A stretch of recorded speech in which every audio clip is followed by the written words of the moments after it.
退潮后就这种螃蟹最危险，搞不好就是被那个海鸟叼走了。这种圆的它就是母蟹，三角的话就是公蟹。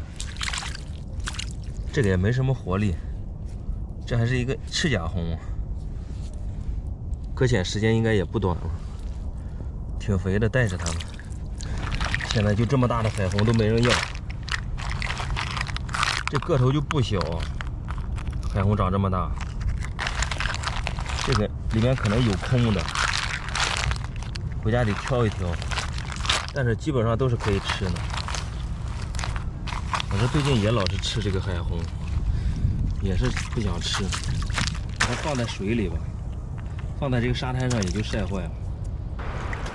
这个洞这么胖，住的这个称王呼吸孔这么细，再来一点，卡住了。它现在要是反应过来的话，直接就跑掉了。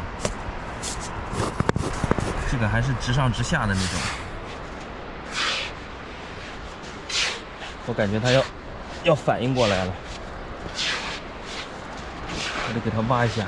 哎，挖到了，差一点让它跑了还。你看，这个呼吸孔那么胖，里面住的称王个头就不大。有时候不能根据这个呼吸孔来判断里面称王大小的。这个洞的话，涨潮以后它就吹平了。有好多朋友都担心这个坑，在这种潮水边上卧沙的花旦蟹都是白卧，潮水一上来的话，直接给它冲出来了。离潮水就这么近，给它放在水里吧。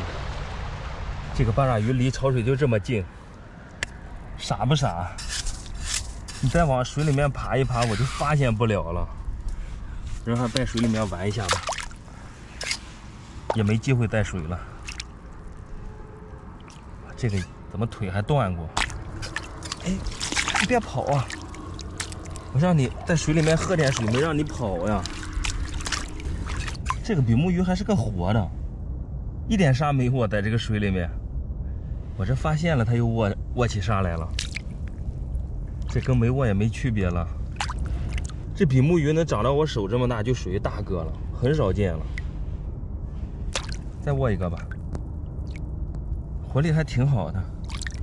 它幸好是在水里面，要是搁浅的话，基本上也就坏了。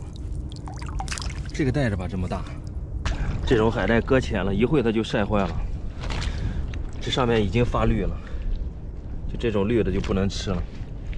现在海边比较多，这还不是一个完整的，这边还少一半，这只是一半呀，这边还有一半，这边已经没了。这个也能拌一小盘。这个猫眼螺其实也是挺标准的，就是给这个潮水冲出来的，给它洗一洗。这家伙里面还有一个螃蟹，旁边住了一个螃蟹，我先给它挤了。